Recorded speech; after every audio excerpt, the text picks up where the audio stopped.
Lieutenant Santiago. So, what are you guys doing here? Well, we've been sent out here to make peace. We're trying our best. Really trying to help out the country. And the country's been having a... Wow, we're going to have to redo that whole thing.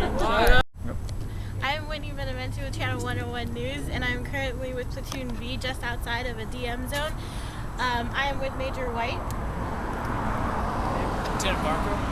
Lieutenant Santiago. So, how do you guys like in Vietnam? It's okay. We'd rather be home, but, you know, signed up to do this. Yeah. What are you guys trying to accomplish here? Well, we're trying to make peace in the region. This country's been at it for a while. France didn't stand a chance. So, just trying to win over here and get it back organized, get rid of all the negatives. Sounds good. Yeah. She kind of... Gate! Gate!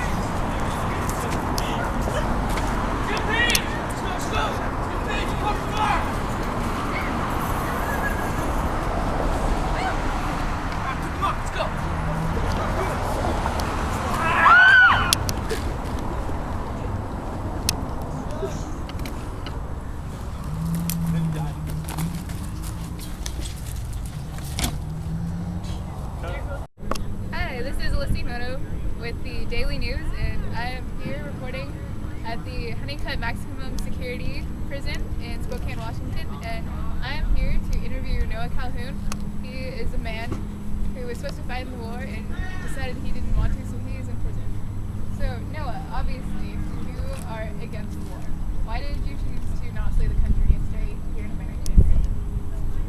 Well, I stand by my country, and I'm definitely not going to leave it. I love this country, and I just disagree with this war.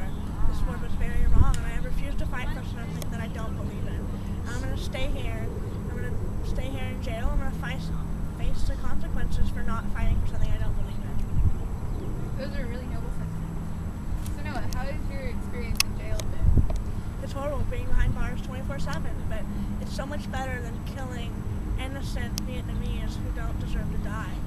And for a cause that we made up, and we went and attacked them, and that was so wrong. They didn't threaten our country, they didn't threaten our livelihood. We went out and started this war, and Americans are told today that we need to get rid of communism, and so we went over there and attacked them, and that's wrong. That America's allowed to have their own type of government, and we don't allow the Vietnamese to have their own type of government. Well, even though we are trying to help, we're trying to tell Vietnam what kind of government they should have, doesn't it make more sense for us to help them because we are more stable of a country than they are? Maybe they don't want a country like us. They want to have their own agricultural country, and we're trying to make them more like America and be the powerful Americans and go in there and take over. And that's wrong. Thank you, Noah, for your insights today. Okay, I'm now going to be going to Canada to interview 2 American refugees who have fled the country. Thank you, Caitlin. We're reporting live from Nha Trang, Vietnam. We have an exclusive interview with 2 Viet Cong soldiers. Now, my first question is simple.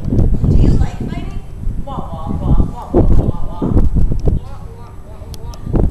It's what we had to do, she said. Do you like killing the Americans?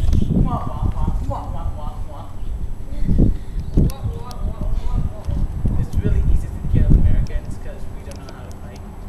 Okay. Do you feel like the war is being fought fair?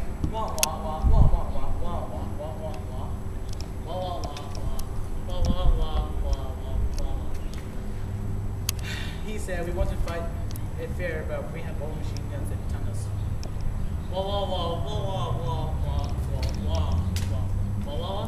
While the Americans have missiles and bombs and mines, can that be really fair?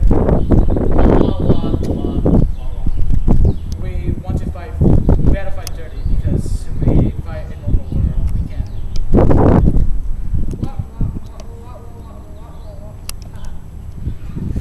She said, why did the Americans go back for the bodies? It's really easy for our snipers to make them.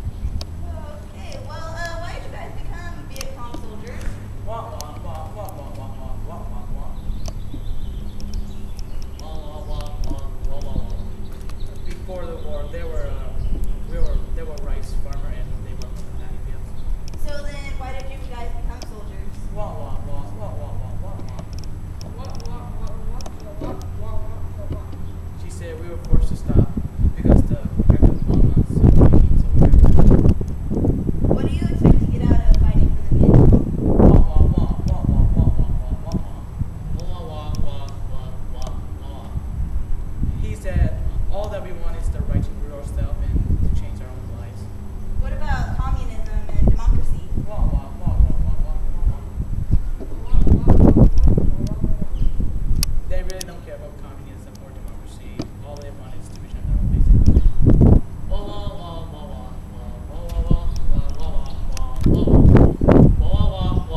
here's Rick with the protest. Oh, thanks, Bill. I'm Rick McElroy, here at UC Berkeley, where a swarm of hippies have congregated in protest for our troops fighting and dying for America. I'm here with Professor Tina. Professor Tina, what are your thoughts on this protest? The real question is, Rick, what are your thoughts? Okay, next question. I'll tell you what I think. I'll tell you what I think.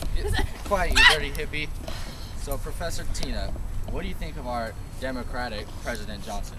Well, like the former President Kennedy said, ask not what you can do for your president, but what your president can do for you. I'll tell you what our president can do for us. He can pull us out of this war. Not this again. I'm sorry, Professor Tina. Can you repeat that? Apologies are just meaningless words put into the mouths of fools! What do you think of the circle around this tree? You know what?